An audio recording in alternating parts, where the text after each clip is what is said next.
Ladies and gentlemen, this is Pokemon XG, a difficulty ROM hack for Pokemon XD Gale of Darkness. It's one of the hardest Pokemon games I've ever played, and I'm going to be binging it over the next couple of weeks. So if you like challenge runs, fan games, or just want to watch me barely hang on with 1 HP, you're going to want to stick around. Hey, I'm Hardcore Steve, and today I'm going to be recapping everything that's happened so far in my Pokemon XG Nuzlocke. I'm about a quarter of the way through the game, and honestly, I really love this game. Genius Sonority did such a great job with both Coliseum and XD, and I wish they kept making more of these because to me, they're honestly better than the mainline title games. I mean, look at the graphics, the music. Pokemon games always have good music, but this game is especially good. These games really have a special place in my heart, so without further ado, let me catch you up on everything that's happened in the run so far, because it's been pretty crazy. The start of the game is pretty story focused. It introduced us to the laboratory, the characters, and we already have our starters Eevee and Zigzagoon. Our first quest is to go and rescue our sister, which doesn't really matter, and she doesn't really matter. Our mom is cool, she gives us missions and stuff. Who does matter though, and is an integral part of the story, is Professor Crane. He gives us our snag machine, which is pretty cool. But right after he gives us the snag machine, he takes a walk outside and he gets snagged himself.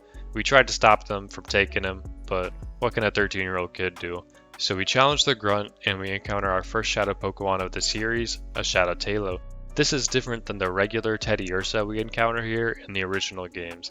This battle is basically a tutorial on how to catch shadow Pokemon, so we can't attack even if we wanted to, and we just get a free Taillow. Taillow has a cool little change in this game where it gets Gale Wings and Guts, not at the same time, but you get one or the other, which I don't really mind if it's Gale Wings, but I definitely prefer Guts. Swellow's already really fast, so it doesn't need Gale Wings, and the damage boost from Guts is really nice. Unfortunately, we rolled Gale Wings. So we tried our best, but the professor still gets kidnapped and everyone in the lab is sad. But they do decide, hey, let's not give up, let's continue the research development anyway, and then our mom sends us over to Gadion Port to pick up a machine part. And this place is beautiful. I mean, look at the crab, the sea, the lighthouse, the music is great too. It's awesome here. So we go to get the machine part, and our sister picks a fight with this big guy. That's fun. But we do get saved by the old man and his bodyguards. They have a quick battle. And when I say quick, I mean very quick, because all he did is click Thunderbolt and the battle's over. We're out of this situation. No thanks to our sister who put us in the situation. But we say thank you, we're on our way.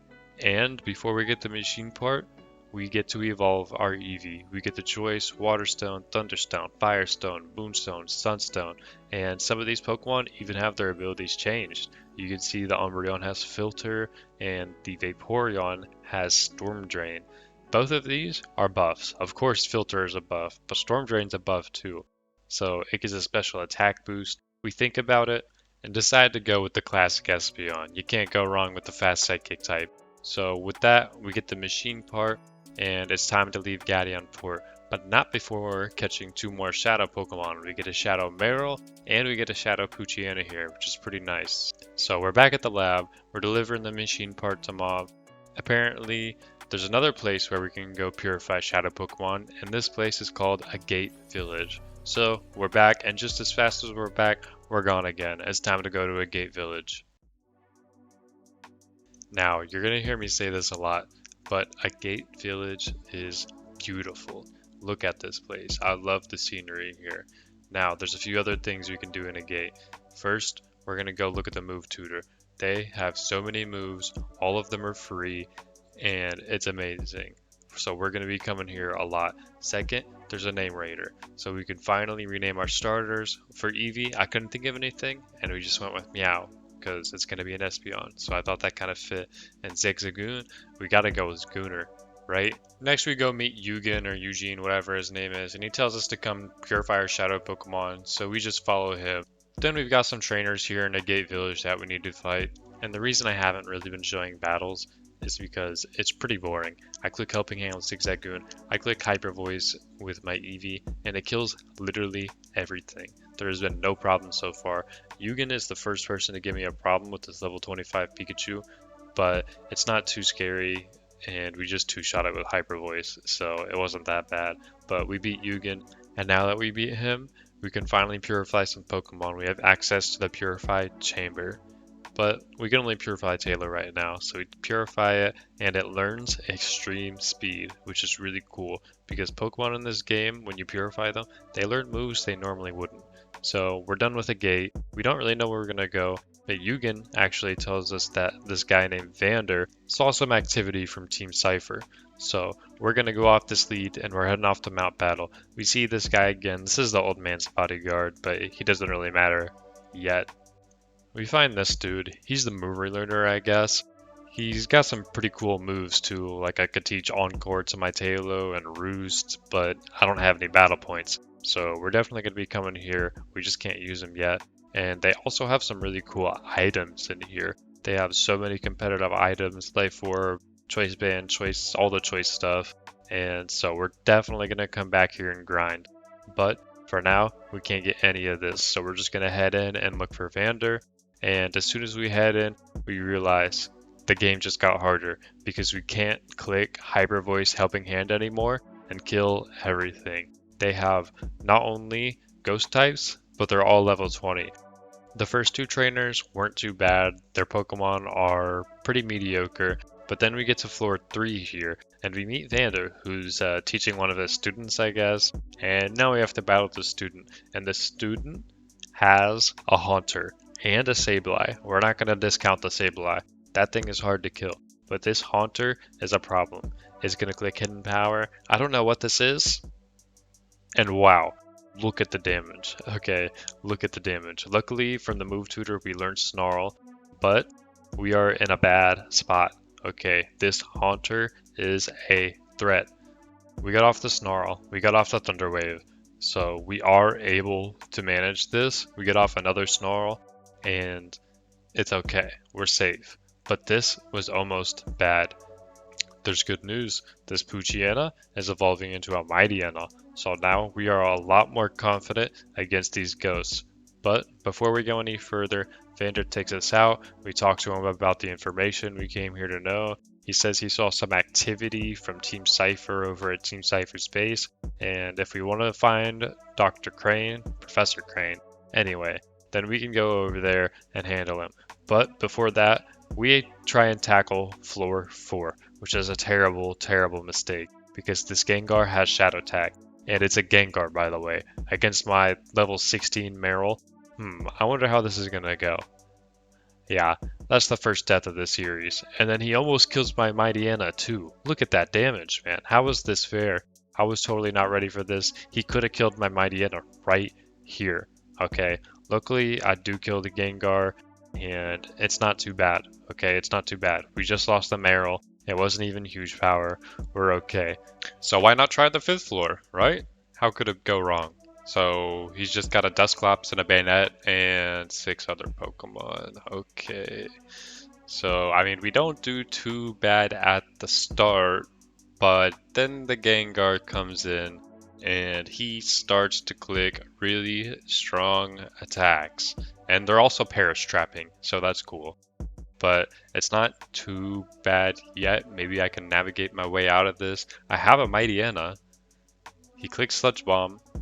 I live. Zigzagoon lives. Like, I'm in an okay spot, right? Oh. Maybe he pain splitted me? Oh. Okay, goodbye Zigzagoon. That's the 2nd death. I did kill the Gengar. He's only got 4 Pokemon left. I got a Moxie boost. I do have to switch. But, yeah, goodbye. Maybe Taylor will clutch it. It's 2v2. Eevee can't touch them, but Taylor, oh.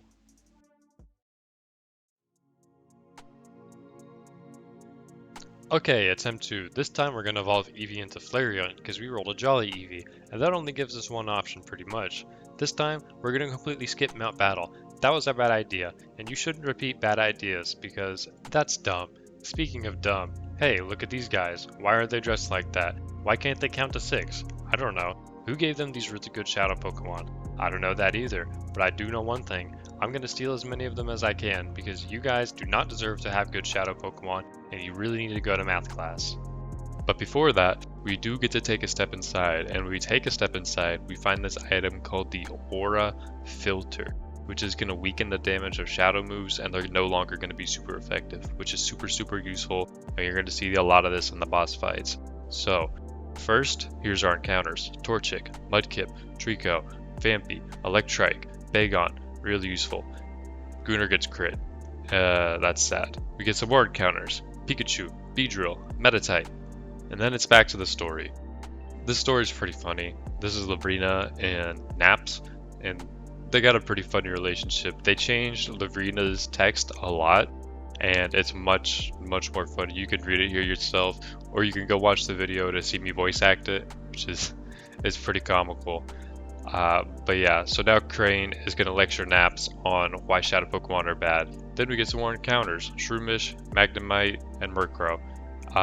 So I went to grind and I let my Magnemite die. I kind of wasn't paying attention. That's an oops. But we didn't grind for no reason because we purify our Pikachu, Electrike, Beedrill, and our Mudkip. And our Mudkip even evolves into a Marshtomp. And when we purify them, they even learn new moves. Like the Electrike learns Heat Wave and Hand Power Ice. The Beedrill learns U-Turn, Swords Dance, Cross Poison. And the Mudkip learns Aqua Jet, which is a little less useful, but it's still going to be really good for the next battle. Speaking of the next battle, it's coming up soon. But first, I gotta let you guys know, I got really tired of grinding, and I hacked in the rare candies. I know this is somewhat debated, but I always use rare candies, and you're going to see me do this a lot. So if you don't like people who use rare candies, well, you shouldn't not like them because they use rare candies, okay? They're just people, and they just are trying to save time in their lives, and I don't have time for that. So I just use rare candies, and it made this much quicker. So I've put my team together. I'm ready to take down Naps. I'm ready to take down Lorvina, and Crane is still lecturing him, which is really funny. But something to note is that when I take down Naps, I can't change my team. So I need to have a team that can beat them both. And luckily, Naps isn't the hardest, but he does have a high leveled shadow Pokemon. The rest of his team is pretty low leveled, honestly. I'm a bit over leveled for Naps. Maybe I should have considered him a separate boss battle and not gone to the level cap for Lavrina. I'll keep that in mind for next time. As you can see, Naps isn't proving to be too much of a challenge. We're just taking him down really simply, and everything is going great. But then something goes wrong. Yeah, my game crashed from the rare candy codes. That is pretty tragic, to be honest. But it's okay, because we can just come right back. Surely nothing's gonna go wrong this time, right? I mean, the game looks fine. Yeah, we're having an issue. So this time I'm gonna close both of my codes because it takes a master code and a rare candy code. This time I'm just gonna close them both and we're gonna hope for the best. We turn the code off and everything's working just fine. I know this game is kind of prone to crashing, so we have to make sure we save often and be careful with the cheats. Now that they're both off though, we should be fine. We're doing fine against Naps. We took everything down easily. We got the Mischievous asleep, ready to catch it, and then after we beat this, it's time to fight Lavrina, the last boss battle of the split. So we put the beat down on Naps, and now it's time to fight Lavrina. This is the real challenge, okay? She has a full team of fairy types, and we sacked our steel type, so all we really have is Beedrill, okay? This is gonna be a real challenge. Also, if you want to see me voice act this, you gotta go watch the video, because I'm not gonna read it here. But again, her text is really funny, and shout out to the creators who made this, because this character is so much more memorable now with her new text changes. So she actually ends up leading off with the Shadow Clefairy, which I wasn't sure if this is a good thing or a bad thing, because the first thing I have to do is catch this Clefairy. I know that I really want it, a fairy type would be great. Actually catching it though is gonna prove to be a challenge, okay? So I know I want to save my Beedrill for later, and I know I brought my Shroomish just to switch into Clefairy. So I bring my Shroomish in, and he puts me to sleep. So now I can't put him to sleep. I get him into 1 HP with the Quick Attack, but my Shroomish is going to be asleep for a while. I actually could have used the call mechanic in this game, but I completely forgot about it. It actually will wake up your Pokemon, which is really, really useful. I really want to get this Clefairy off the field. I want to catch it bad. My Shroomish is still asleep. I try to catch it with the Great Ball, and he just breaks out, man. So I use my second Great Ball. I only have 3 of these, so I need to make sure I catch it with these Great Balls. Is it gonna catch? No. Okay. Well, at least I remember I can wake up my Shroomish. My Shroomish is up, and I missed my sleep move, and I'm in rage mode. Great. That's just great. Well, at least the next turn I hit my sleep. I throw another Great Ball, and I caught it this time. That was my last Great Ball, but look at my team. My team is in shambles. I traded all of my Flareon's health for the Clefairy. I traded all of my Marshtomp's health for the Clefairy. My Azumarill took a hit. I can't switch back in with the Electrike, he's too frail, but I do have the MVP Beedrill still here. I get 1 KO, I get 2 KOs, and the Beedrill's putting in work, okay? But then he swaps in the Mawile, and I can't leave my Beedrill in on the Mawile, so I switch into Azumarill, and I get burned. And he saves his Mawile. I do get another KO with my Shroomish, so the Mawile is back in. It's a 2v3. My Shroomish gets another kill. He's doing so much work. Now I just have to beat this Mawile. The Charm Azumarill has been putting in work because he lives with just 10 HP and the burn takes him down to 5, so I can't live another turn. I gotta swap something else in, and it has to be Beedrill. Somebody's gotta die. It's gotta be the Beedrill. You served your purpose, Foddy. You were named Foddy for a reason. Thank you for your service. And just like that, we're out of the battle. We lost a Beedrill, but we gained a Clefairy, and in my mind, that's a good trade, okay? That is a good trade. So, Lavrina's mad, she leaves, and we get an SD card out of it. I wonder what's on there. So we get out of the Cypher base not too terribly. We lose a Beedrill, we lose a Magnemite, but we did rescue Crane, and we got a lot of encounters. And while we were gone, they actually finished the Purification Machine without Professor Crane, so now we can purify Pokemon whenever we want. Not too useful, but it is a little bit useful, so we'll take it. So we almost leave without having any direction, and then they say, oh yeah, here's where you should go. We need to go find a man in the lab named Dex. Jovi tries to steal the spotlight, but Jovi's a dumb little girl, and she needs to stay out of the story. She goes the wrong way, and we go and find Dex out here. He couldn't decipher the SD card, which is fine, Dex, we don't blame ya. We need a specialist for this kind of job, so Crane's gonna send us to ONBS, and apparently there's someone there at ONBS that knows how to break this SD card. So we're gonna go to the best town in the game, Pyrite Town. And why is Pyrite Town the best? Because the music is fire. And honestly, for any cities here, it might have the most nostalgia. Fennec City is close, but for me it's Pyrite Town. Before we get any further in here though, we are gonna go purify our Shroomish. He's gonna learn Spore, Rock Tomb, and he even evolves into Breloom. And he's gonna learn Mach Punch. Now this Shroomish is a real threat. The first rule of Pyrite Town is when you go into Pyrite Town, you have to fight Kale. He calls himself the Gatekeeper, so of course we gotta fight him. And we learn 3 things here. 1, he doesn't have a Shadow Pokemon. 2, his Pokemon are level 25, so it's a really good thing we leveled up. And 3, he's really easy to beat. Next stop, the Pokemart. We could buy some Luxury Balls, some Super Potions, and you get any stones for evolutions that you want. So if you got the wrong stone for your Eevee, you can fix it now. Then I made a mistake. I challenged this random construction worker, thinking it'll be easy XP, just like Kale. No. He has fully evolved Pokemon. This is a Clefable, a Azumarill, and he has a Blissey in the back. Azumarill hangs in on just 1 HP. We get out of there alive, just barely. I learned my lesson. We're not fighting any more trainers in Pyrite Town. However, I do remember that we have Thunderstones now, so we go ahead and evolve our Pikachu, and we get a Raichu. And wow, look at this Raichu set, guys. Helping Hand, Fake Out, Protect, and now Volt Switch. This thing is about to be a huge threat in all my double battles. I even found a Focus Sash, which is the perfect item for him. So with nothing left, we go to NBS. This is Sec. He tells us to go upstairs with the SD card. We meet Ned. He takes the SD card and he says he can descramble it or whatever for us. And then they tell us to go check out the Pokespots, which I think is a great idea because I would love more encounters. But before we get those encounters, we have an interruption. A fabulous one. We have to fight another boss battle, Mirror B, before we can get any new encounters, so here's the new team. Mirror B has 5 Ludicolo, so I think this is the perfect team to take him on with what we have. We went ahead and purified the Trico and made him evolve into Grovyle. We purified the Murkrow, and we have a Shadow Mischievous and a Shadow Clefairy to take on his Shadow Ludicolo. We also have a few neat tricks packed into this team, like Sunny Day to counter the Rain Dance, and we're packing Sludge Bomb on the Grovyle, so I think we're super ready to take this on. Let's take a moment together to go ahead and watch Mirror B in all his glory. I mean, look at this man. Has Pokemon ever made a better character than this? And I don't need you to answer that question, because I already know the answer is no. This guy is built different, and not because of his Ludicolo team, okay? His Ludicolo team is a little lackluster, but man, if you could hear the music and also see the way he moves right now, you would love it. And if you want to see that, again, go check out the video. And just watch what he does here. Wow, look at those moves.